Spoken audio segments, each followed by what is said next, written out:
Hello everyone, this is China Paradigm, where we, Dashi Consulting, interview seasoned entrepreneurs in China. Hello everyone, I'm Mathieu David, the founder of Dashi Consulting, a China market company, and its podcast, China Paradigm. And today I am with Andrea Myles from Sydney. And you are the CEO and co-founder of China Australia Millennial Project, which is a project, and you're going to tell us more about it, which is a study program for millennials between 18 and 35. And I will wait for your own understanding of what a millennial is, because I feel there are different definitions of it, to support them in understanding China and Australia and start a project. As far as I understood, it could be a business, it could be something else as a business, but to start something between the two countries. You have a long story now with China. You have begun to be interested in China at the end of your study, and you even went to China, or you studied Chinese in 2007 and 2011. You have been involved in different organizations, including the Australia-China Business Council. And you have been the CEO of this organization in 2013, and you have been following the Australian delegation for the G20 at that time. And please add up anything if you think I'm forgetting anything about what you did in China. So thanks for being with us today. Could you tell us about your current business, the size of your business, and anything I would have forgotten? Sure. Okay. So my name is Andrea Myles. I'm the CEO of the China Australia Millennial Project. And this project basically brings together 100 millennials, equally half from China, half from Australia. And over the course of 100 days, they build collaborative startups together. Now, what that means is we divide people into teams. Each team is mixed with 2 people from China, 2 people from Australia. And it's really designed to identify what are the collaborative ways that we can blend these markets together and blend the different mindsets around innovation together to come up with startups that are really unique in the market. So the reason why this project exists is in 2014, I was the CEO of the Australia-China Business Council, which is sort of the peak bilateral body bridging business between Australia and China. And I noticed that there was a lot of talk around resources and services, for example, which, the Australia-China relationship is very famous for, but not a lot when it came to innovation. And I really couldn't see enough young people coming up through the ranks with an understanding of Australia and China in order to populate this huge opportunity that exists between China, obviously as Australia's largest trading partner, but also Australia, which is China's 7th largest trading partner. So I just thought, well, I can complain about this, or I can actually just create something that remedies it. And so we created this enormous project that every year graduates 100 people. We've got 300 graduates now. We've got a huge number of startups that have come out of that. But most importantly, we've got a single community of people who know and trust each other because they've been through this quite extreme process of building a business together. The program itself actually takes place in 2 countries. So for everybody that gets accepted into the program, we take them to China and we take them to Australia over the course of this 100-day program. So no matter what, every single person in the program has seen each other in 2 different parts of the world and either been the fish out of water or played the host. So it's a really unique way, I think, of creating relationships through the vehicle of creating startups. Is it 50-50, so 50 Chinese, 50 Australians, or it can be different split? No, it's designed to be 50% Chinese nationals, 50% Australian nationals. Now, of course, there's always about a 10% wiggle room. So say you, for example, Mathieu, if you were living in China but as a French national, we would include you in the program. That's absolutely fine because you have a relationship to China. And obviously, you know, Australia is a hugely multicultural country. So we have a lot of people who might be here on permanent residency visas, but not Australian nationals. But because they're here in Australia and they have an interest in China, they're also able to come in. So it's usually 50-50 plus 10% wiggle room for, you know, the people that find themselves living an international life. 100 days, the program lasts 100 days. It could be a strong commitment for someone joining. What kind of millennials are joining as they're still studying? Do they take 100 days off to be part of the program? Can they No. do the program at the same time? Could you elaborate a bit more about You bet. Yeah. So as we know, millennials are time poor and grabbing their attention is really difficult. So the program is online and part-time for 90 days. And the first 5 days are full-time and take place in China. And the last 5 days are full-time and take place in Australia. So it's only really 4 to 7 hours per week in that middle bracket for 90 days that people need to commit. And, you know, I mean, that still is a really strong commitment. Some participants take even more time than that, of course, but the minimum is 4 to 7 hours per week in a part-time online sense. And you can do that from anywhere in the world. So it's the fact that you have 2 opportunities to see each other face to face, I think is a real kind of secret sauce of the program, because it's not just a once off. You know that, you know, after you spend 5 days in, for example, Beijing, that in 95 days' time, you're going to see each other again and you have to perform. So the culmination of the program is the startups up there on stage having been created, and they pitch their new startup back to the businesses who have actually given us a challenge question right at the beginning of the program. So, you know, we partner with Alibaba and Wesfarmers, which is an enormous Australian company, the number 1 highest employer in Australia. And they give us a business challenge question that they need people who understand both markets to attack. So by the time day 100 comes around, you're sitting there in front of the executives of these companies, showing them what you've got. So it's, I mean, it is a strong commitment, but it's not as much as having to take 100 days off, for example. Nobody could really do that. I certainly couldn't when I was aged between 18 and 35, that's for sure. Yeah, I see. What about the online part?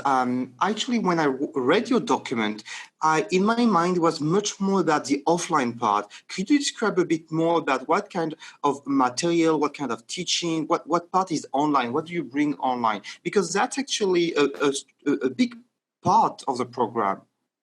Yeah, it is. So when you're accepted into the program, we basically put you into a MOOC, you know, or an online learning tool. Okay. And as you get delivered your business challenge question, and then you've got modular sort of samples of learning that you can go through week by week with your team. So we spend the first 50 days teaching innovation, and we do that through teaching design thinking. So we do a full cycle of design thinking. So you can take a challenge question and break it down and figure out what would be a good idea in terms of a solution to that. But as we know, there are plenty of good ideas in the world. The difference is if you can make them commercial, if you can actually turn it into a business. And so that's what we spend the second 50 days of the program on. So then we teach lean startup. So how are you going to take a good idea and turn it into a commercial enterprise so that you identify the funding sources and you identify your customers? So, you know, it's sort of that full process from ideation through to commercialization. So that's the sort of modules that the people are going through week by week. Now, overarching the entire program is an intercultural leadership module. So if you've got teams that are come together for the first time and they might not necessarily have experience working with people from, you know, or who are different to them, this module actually teaches you how to create high-performing teams when there's a ton of diversity within that team, and to utilize that diversity to get the most innovative outcomes and to maximize your chances of winning the process. Yeah. I see. How does it work? So more precisely, the online part. I am sitting in front of my computer, my iPad, and I'm going to listen or to read, or am I going to interact with other people in the program? Could you describe a bit more? Absolutely. How did it work? Yeah, absolutely. So the entire thing is about collaboration. So when you come into the program, everybody applies as an individual, but then you are put into a team, basically. So a team of 4 people. Yep. So you choose which subject areas you want to work on. So say, for example, so the way that we determine what people will work on is we take a look at what's in Australia's national interest, then what's in China's 5-year plan, and the overlap of that is the future opportunity trajectory for a young person. Yeah, we also overlay that overlap with the UN Sustainable Development Goals. So we're looking for social enterprises. We're looking for startups that are utilizing the power of business to solve problems that really matter. We're not just looking for a new widget or Uber for babysitting. I mean, that already bores me. We're looking for things that can really make a difference, that tackle problems that are too large for one country to solve by themselves. So if you join the program, then you sit there. The first thing, we'll fly you to China. So, you meet your teammates at the beginning. We go around the innovation ecosystem of whether Beijing or Shanghai, depending on which our host city is. Then everybody departs, goes back to their usual lives, and you collaborate online through going through these modules together, through establishing weekly meetings with your team, and by actually going through the process of digesting the learning material. So it can be videos. We try and make everything bilingual, although we do require a minimum English standard to be in the program. So you go through the process together. We sort of step you through. This is how you might determine what the problem is. It's the stages of design thinking. Then overlaid through that, you also have a mentor. So the mentor is often an alumni from our program now, which is quite great, or somebody from business as well. So you can actually start to bounce around your ideas when it comes to tackling this challenge. So you've got the sort of learning methodology there for you. You've also got a network who can help you as well, and then you've also got your team. So you're trying to figure out who's got which superpower in your team and who can tackle which aspect of these questions to the best outcome. So, online learning is really hard. Like, don't let anybody fool you. Like, most of the MOOCs that are around lie uncompleted. It's really tricky. So we've tried to sort of create this critical mass pressure where people have responsibility to themselves, sure, responsibility to their team as well, but also responsibility because they're part of this program. And, unless you're performing in the program, then you won't advance, to be able to pitch at the end.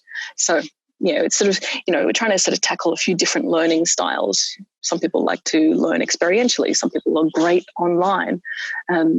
But all of it is sort of really honing your skill set, which is a very 21st century skill set. We need to be able to work remotely these days. We need to be able to collaborate with people who are very different to us and still perform. So this experience in camp is a little bit like a sandpit where you can try out all these different aspects and you're not failing in front of your boss. If you try something that doesn't work, you're just showing that you're experimenting, within this quite experimental program. It's very interesting that you match Australian interest on necessities or economic situation with the 5-year plan.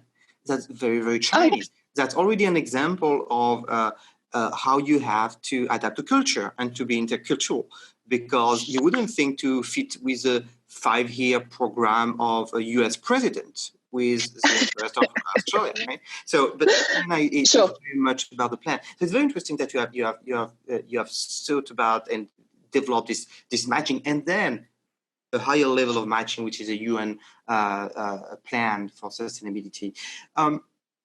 Talking about people who join your program, who are they, most of them? Are they still students? Are they working? Are they looking for some to open their mind and to find a new boost in their career, maybe a change in their life? Most of them, who are they? Yeah, well, so, if I think about my own story, in order to get to where I am with my China experience, I first went to China in 2002. And since then, I've done a couple of master's degrees in Chinese in China. And I mean, that's a lot of effort, and not everyone is going to be as crazy as I am to be able to do that. And so when I wanted to open up the China-Australia relationship to many, many more people, I basically figured we have to find a way where you don't have to do that much effort just to be able to participate in this. So in terms of the typical participant, bearing in mind 50% come from China and 50% come from Australia, so there's a bit of a difference there. Also, it's 50% female, 50% male, because that's what the world looks like as well. The typical participant is not a student. They're age 29. They're a young professional. They are, generally they have a university degree, but it's not a requirement to be in the program. And they've basically they have to be able to show to us that they've put something out into the world that has been useful to somebody else, and they need to be able to tell us about it. So that can be a piece of research, that can be a startup of their own or a side hustle. It can be a great project that they worked on in their corporate life. They could be a musician who never went to university, but, they perform on the weekend and they're able to show that they're doing things in a different way and that they can really bring some different thinking into these teams. We're not looking for the usual suspects. We're not looking for the people who have got all the scholarships, all the awards, although certainly some of our participants have that, but it's not the only criteria at all. We're looking for diversity of thinking and how we can sort of pull that together. So, a 29-year-old who has a hunger and an open mind and an interest in collaboration and has actually been able to fulfill that, has been able to produce something, that's really important. How does it know you? Where do you advertise? Where do you communicate? How do you reach out to them? Sure. So it's actually not too different from the Chinese or the Australian side. So we go into co-working spaces, innovation hubs, accelerator or incubator programs. They're really good for picking out that sort of entrepreneurial mindset.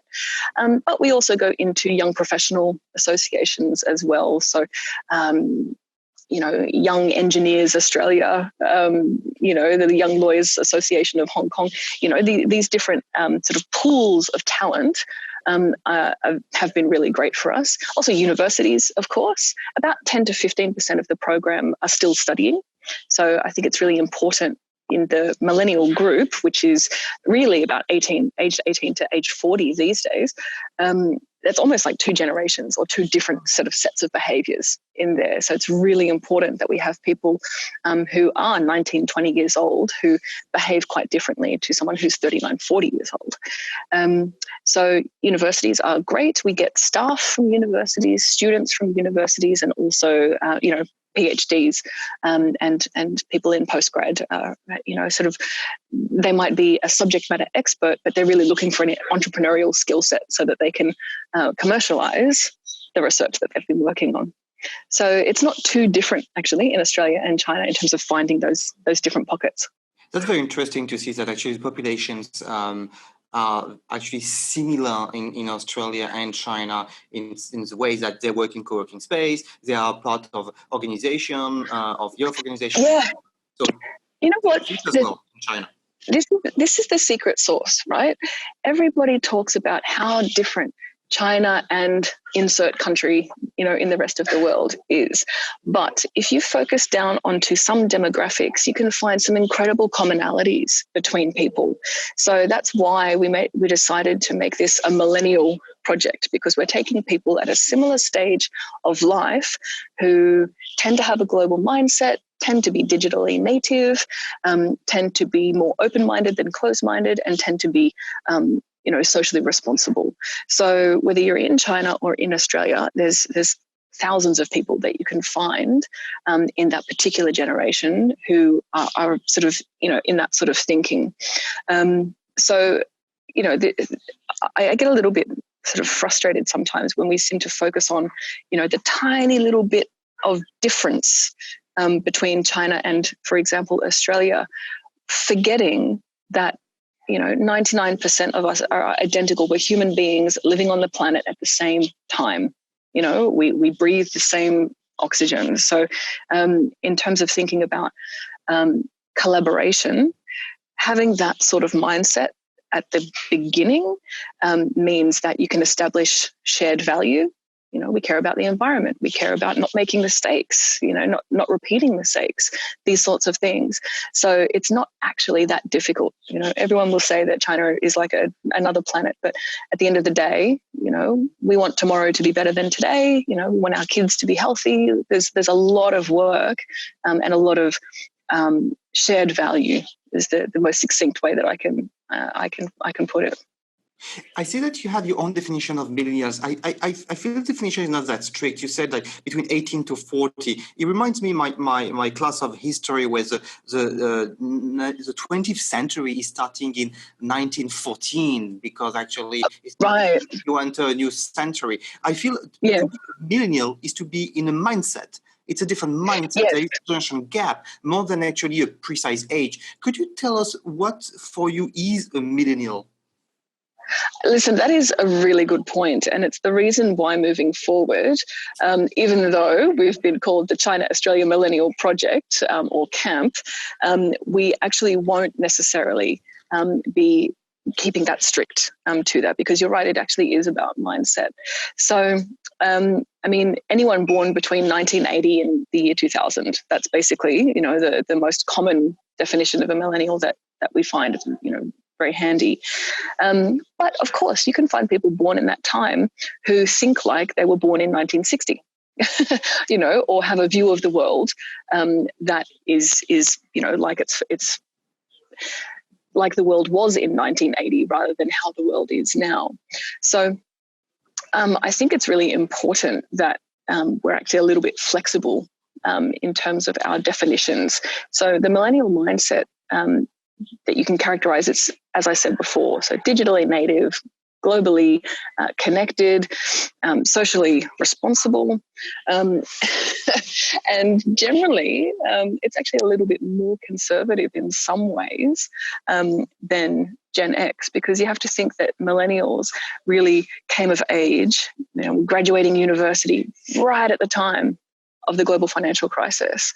And so having that understanding of how it is that we fit into the world, how it is that we're going to have impact in the world, it's not just about a spending spree. You know, it's not just about endless optimism. It's about making some really calculated efforts so that we have a secure future, but we do that without ruining the futures of generations to come. You emphasize on intercultural skills. At the same time, you say that actually the differences between China and the West, Chinese speaking, are not that different. So my question is, what in the program has to be learned? What do you have to master in order to be at ease with Chinese when you are an Australian, or when you are Chinese to be with an Australian? And what actually should not be a concern, or it's a fake concern? It's not a big issue. Sure, that's a great question.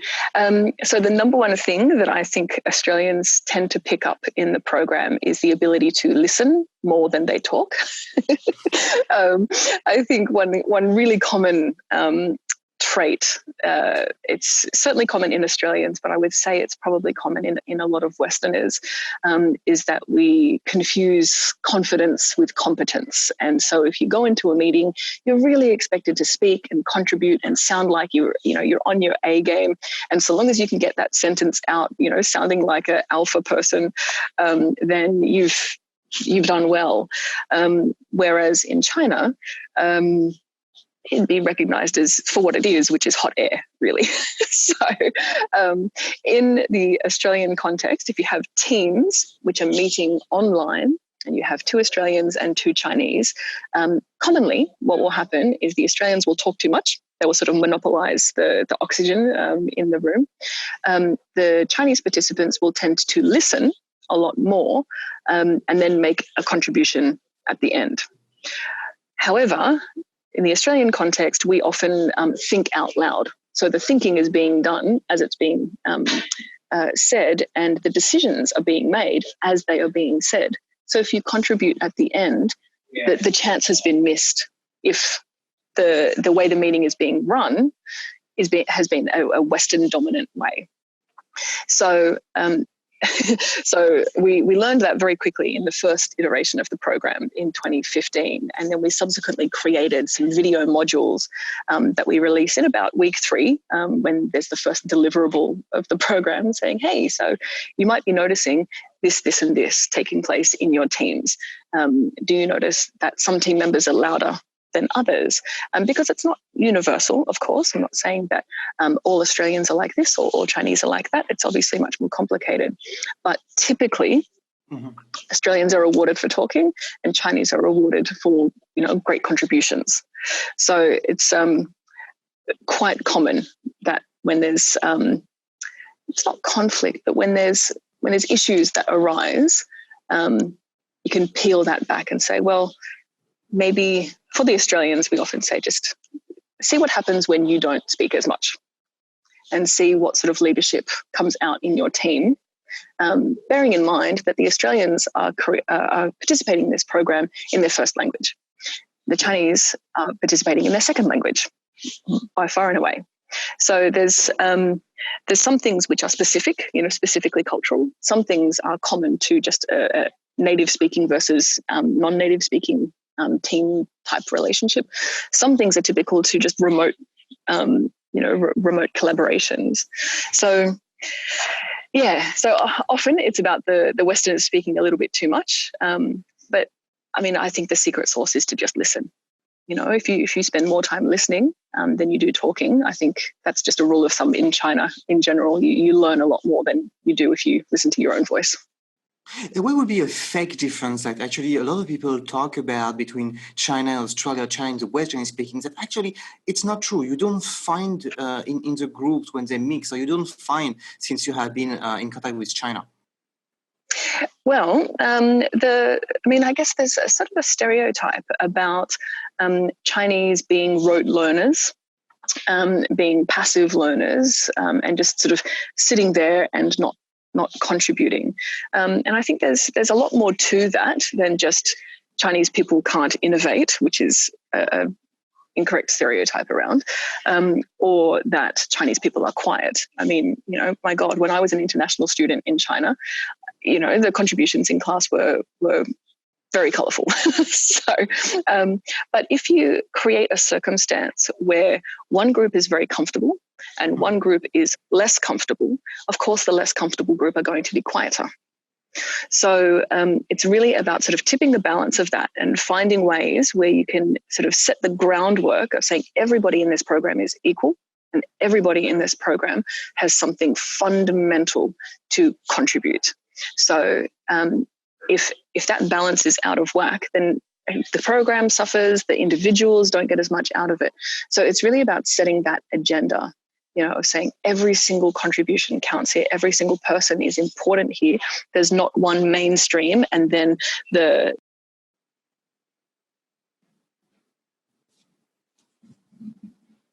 I can't hear you. Can you? Sorry. Okay, sorry, I've got you back. Okay, good. Yeah. I've seen I think on your LinkedIn profile or on what Sophia found on you, that you are working on improving China literacy in Australian high schools. How do you work on improving China literacy with Australian high schools? Is it focusing on history, so let's say hard knowledge? History, facts, Confucius philosophy, literature, and so on, or it is about behavior, how you behave with China? Would you like to read a bit more what you do with people who are between 15 to 18?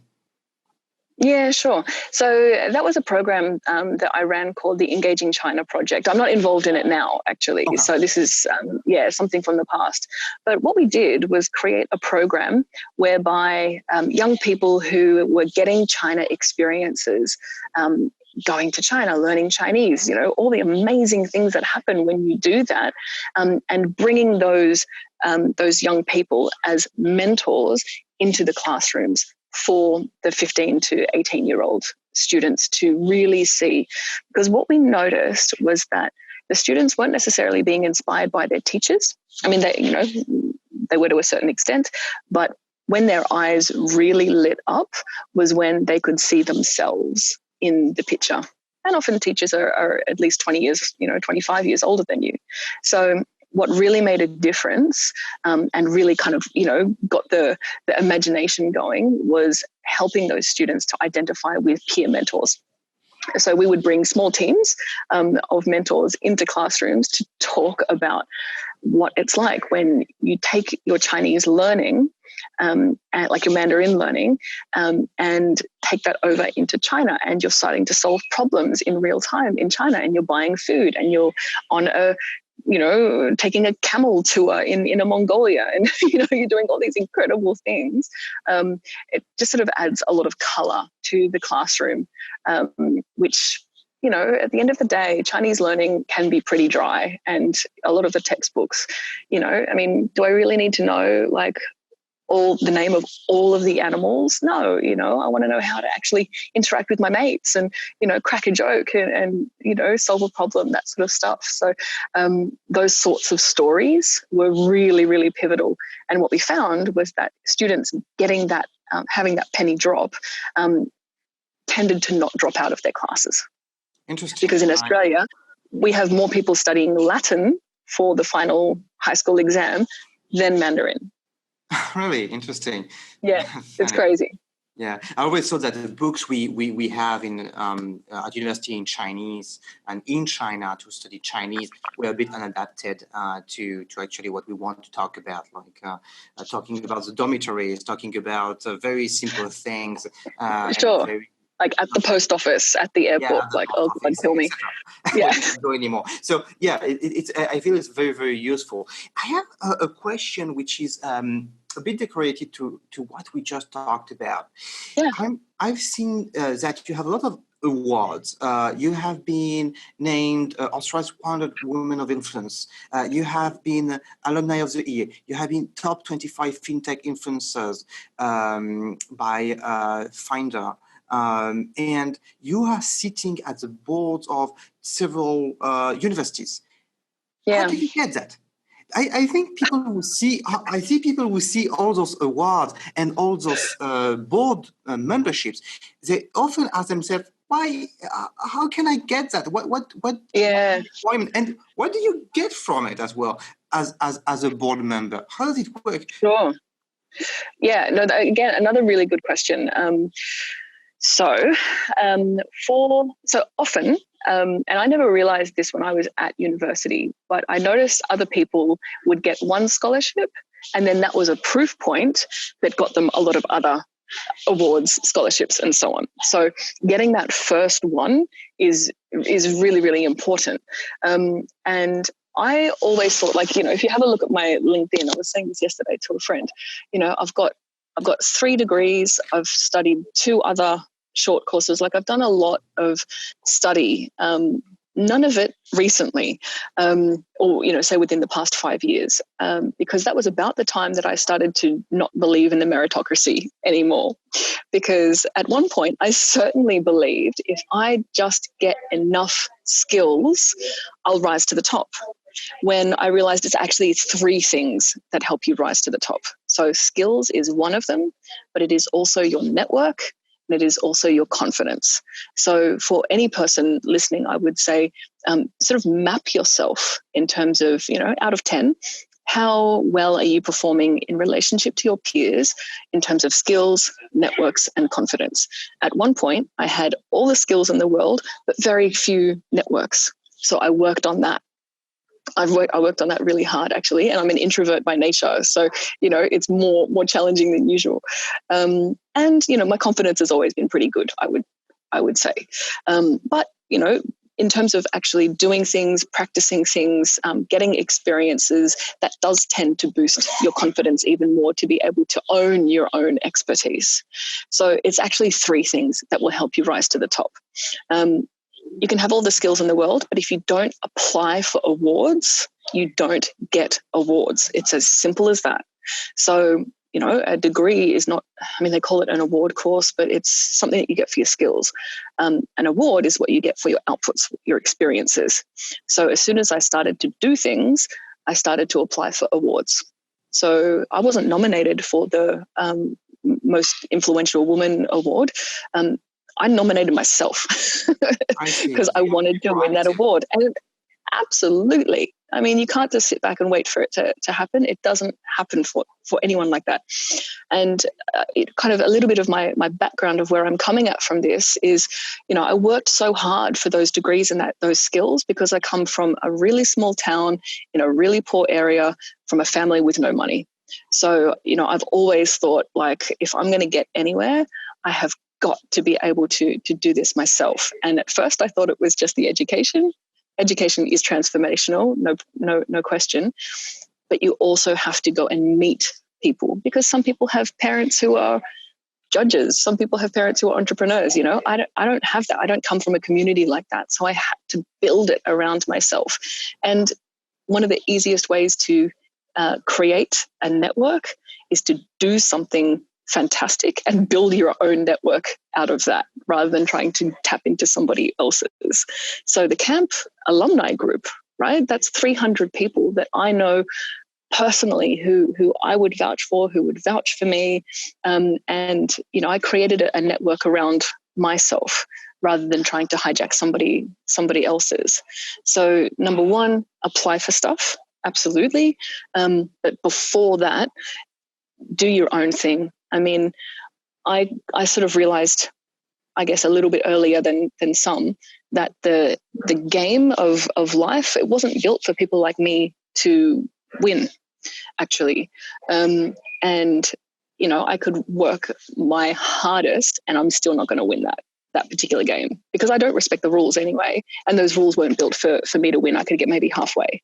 But if I create a game where everybody can win, including people like me, then you create your network, you create some success. And that has been way more rewarding.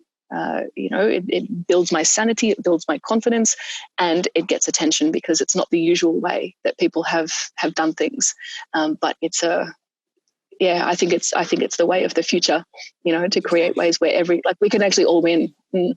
I want to be touching here also a difference in terms of education between Chinese and Westerners, where Chinese would follow a well-known path most of the time about education, which is to go to Gaokao and to try to be well ranked and so on. As you said, succeeding through education, whereas in the West you would have so many examples of people who broke the rule, Steve Jobs being one, and so on, as actually an ideal of what to be. As the opposite in China, as the ideal would be to be a good student and to succeed by studying. Do you feel this difference? Yeah, I do, but I think the main determinant there is social pressure. There's a ton of people in China that we can point to, Jack Ma being one of them, who he didn't go through and do postgrad study and get all the awards and he felt that sort of itchy feeling that something had to change, and he went and changed it. So he wasn't the greatest student or whatever, but he had some sort of urgency about him that something could be done. So, yes, he is a unique person, but there's also something quite universal about him as well, I think, which is why he's such a beloved, role model to people. So, of course, it is different in China and Australia. It's even having a degree in Australia these days is seen as the base level. Before it used to be high school or even year 10, but now it's almost like you have to have one degree just as the basic entry piece. However, the thing that eclipses all of that is results. So, yes, I've studied and that's having a skill set that's absolutely helped it. But I can tell you, I learned more just living in China than I did from reading a book on China. of course, right? You learn more from a science experiment in front of you than just reading about a science experiment. So I think what is really interesting in China these days is with the scale and momentum of the economy right now, it is far easier to get things happening in China than it has been, say, 20 years ago. So I feel that if you have a little bit of success behind you, like you've got Yigaokao and you've gone to a university in China right now, getting the right sorts of people around you, you can create something because of the external economic conditions, but also because of the funding that is around for young Chinese people to actually create their own entrepreneurial enterprise. That doesn't mean that your mum and dad will agree with you. That doesn't mean that there won't be pressure there. That is it's very, very real. But, things are changing these days. When I first started going to China, the job of choice for a 29-year-old, everyone would want to get a job in the government. Now that's not so much true. People want to get a job in Tencent or in Alibaba or ByteDance. So, that sort of those benchmarks are absolutely shifting. We are close to the end, but we still have 8 questions. So the 8 questions you can answer as fast as you can, and if you want to take a bit more time, you can as well. We have 6-8 minutes to go through 8 questions. What books inspired you most in what you have achieved so far? Okay, books which have inspired me most. I've read a really great book recently called *Sapiens* by Yuval Harari. That's a really good book. So it's not so much being a China specialist. I want to read books on China. I want to read books from completely different industries and help integrate those into my daily, China business practice. So it's the non-fiction book *Sapiens* is really about the evolution of humankind and how those sorts of external pressures have created this human being that we are today. Understanding that can fundamentally affect how you will do business. I mean, originally I was a trained neuroscientist, right? And then in 2002, I went to China and happily absolutely fell in love with the place and found it so much more fascinating than tissue slides. So I've always tried to find ways that I can still incorporate, that scientific knowledge into what it is that I do today. So my number one book would be *Sapiens* by Yuval Harari.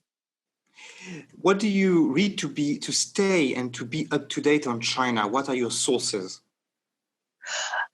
I was thinking about this, and it's a little bit of a silly answer, but it's WeChat. It's my friends. To actually be in the flow of what is going on in China. I think there's no better source than watching what is happening on WeChat, the conversations that are taking place, the character and the nature of what's possible on WeChat as a platform and as the content itself. I think it's absolutely fascinating. Of course, I'm always reading reports on China. I'm a China generalist, and so I'm interested in a wide array of industries and the way that those are evolving. So I do read the Daxue Consulting reports. I love them. I absolutely digest them. But I'm actually into podcasts, which is why I was very excited to do this one. So this is a great resource. Sup China is also a good one. And the trick is to play them on. Yeah, exactly. And Kaiser, the trick is to play them on double speed. That way you can get twice as much content. About WeChat, just to elaborate a bit more on this part, when I interview people and ask them what are the sources about China, they say LinkedIn, WeChat, so basically social media, which is something I wouldn't imagine like 10, 15 years ago. People would use social media as one of the main source of information. When you say WeChat, is it more groups, is it moments, or is it when you talk one-to-one to people? It's actually the combination of the three. I wouldn't say that you can only do one of those. If you're only chatting with your friends, you just get a small lens. But the groups are fantastic. I can't remember the last time I went into a LinkedIn group, but the WeChat groups are really, really rich. And again, I'm a member of a wide array of those. So there's Australia-China ones. There's ones, that are just focused on Chinese innovation, just focused on particular industries. But it's really cool to see those. And obviously being able to read English and Mandarin, or Chinese, it's invaluable to be able to understand those sorts of trends before they become well known here in Australia. So, and moments, I do because I follow, thought leaders on there, but I'm also just kind of seeing what my friends are up to and, what it is that's catching their imagination. What book on China would you recommend to read? I would recommend China's Disruptors by Ed C. That's a really good one. Like if you're sort of looking for something kind of entry level to understand the disruption coming out of China, the innovation coming out of China, and the sort of business model innovation that is really characterizing this phase of innovation in China. That's a really good one. And Ed is a great guy as well. I always like his writing. I feel you do a lot of different things. I think you think productivity, you think to be efficient. What productivity tool do you like most? Do you have a software you use? Do you have a habit? Do you have something to be productive? I'm going to have two answers. So one is airline mode, flight mode. So just turn your phone off, having all of those distractions and those notifications and so on. So flight mode and do not disturb will increase your productivity. Absolutely. I think it's more practices than tools. Everyone looks for a tool because their practices suck. But no tool is going to be able to overcome crappy practices. So I check my email twice a day, and then I just respond and do what's needed at that point. If I'm sitting down and I'm doing a piece of writing on something, everything is off. It is out of my reach, and I sit there and I do it. And if something pops up into my head, which I need to look up or what have you, I just write a note, like handwritten. I just write a note, and I can check that in 30 seconds at the time when I go back online. But if I had my phone right there and I was checking it at the time, I'm going to check that. Then I'm going to see a notification. Then I'm going to just answer a quick email. Then I'm going to go down a rabbit warren looking up whatever it was I want. Before I know it, I've lost an hour. So just finding those efficiencies in your practice itself, that's the way to do it. And get off the internet as much as possible. If you had some extra time, what idea would you like to work on? What I would love to do. So my hometown is a place called the Blue Mountains in New South Wales. And it's basically, if you grow up there, you grow up in this little ribbon township that is surrounded by a World Heritage Park. It's really amazing. What I would do is I'd probably just set up a little house up there and help the local businesses be able to tap into the Chinese tourist market. I had to move out of there because it was just simply, too small for my brain. Oh my God. But there just weren't any jobs up there. I didn't want to work in a service station, for the rest of my life.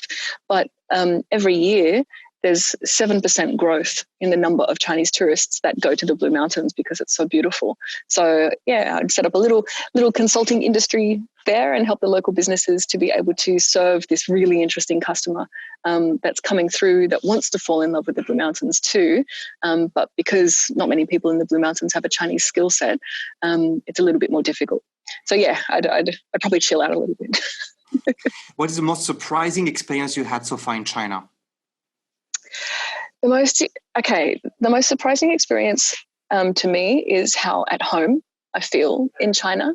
Obviously, I'm a white person and I grew up in Australia. So becoming aware of my own ethnicity is not something that happened to me until I went to China, until I went overseas for the first time. Having an Anglo ethnicity here is seen as being invisible. Of course it's not. It's very much an ethnicity with, a whole range of culture, but it's so ubiquitous here as to not be well identified. So what I know is that I feel more comfortable in China than I do in some executive spaces here in Australia, because they're still not comfortable with women. They're still not comfortable with a young woman being a CEO. And at least in China, when I'm different, it's like, of course I'm different, no problem. And we just take it from there. But yeah, so the most surprising thing is how at home I actually feel in that particular space. Even though you would be considered as different and still be different, but you feel still. Absolutely. Yeah, I do. I mean, I guess feeling like a bit of an outsider, my whole life, I actually more enjoy feeling like an outsider than I do an insider. Feeling like an insider is a bit uncomfortable for me for some reason. So if I'm an outsider in China, beautiful, no problem. But in Australia, where I'm meant to be an insider, and yet we still have problems with sexism and, discrimination and so on, it really troubles me that I should feel at home, in a leadership boardroom in Australia, and yet I'm unusual, and that's something that we're working hard to change. What have you done in the past that very few people know about you and you'd like to share? Oh, okay. So how did I get to China in the first place? I studied neuroscience, as I said. Then I realized I didn't want to be a neuroscientist. So I needed to save up money because I knew I wanted to go overseas to figure out what I wanted to do with my life. So the way I saved money was by becoming an artist model. So that means for 3 years, I would walk into a beautiful art studio and pose naked for all the artists in there. And that's what I did for 3 years. So like I say, I don't mind being an outsider. That's the extent to I don't mind being an outsider. But what it allowed me to do from the age of, I think, 20 to 23 was to just sit silently with my own mind for hours at a time. And I think that was a very, very healthy thing to be able to do at that time. So I really know myself because of just having to sit with myself. But I also understood what it's like to take a path less traveled, and to really challenge yourself. So yeah, not too many people know that that's actually how I got to China in the first place. But I think I incorporate the lessons that I learned from those 3 years every day. It may be a bit repetitive to what we talked about, but maybe there's something else coming up with this question. What is the most interesting for you in China? Is it feeling actually at home and different at the same time? But is there something very interesting that attracted you at the first place in China? Yeah, it is a tricky question because sort of asking what interests you about China is sort of like saying what interests you about science. It's too big. Like it's just too big to be able to pinpoint one thing. But what I find interesting about being interested in China right now is that we are, like everybody alive on the planet right now, we are witnessing this moment where China will return to being the nation with the largest GDP. And, for up until about 300 years ago, and then 5,000 years previous to that, China had the largest GDP. So it's on our watch that we're seeing this tipping point taking place. And if you mirror or overlay China's rise and the rise of digital at the same time, that's really what characterizes our lens, from say 2000 to 2050. This is a really, really interesting time to be alive. So for me, I wouldn't be doing anything other than focusing on China and focusing on innovation right now, because, there's no bigger stories around. Thanks, Andrea, for your time. I hope you enjoy it. It's already actually 1 hour. So thanks for your time. Yeah, no problem at all. Thanks. It was a great chat. I hope everyone enjoyed it. Thank you. Thank you. Thank you. 再见.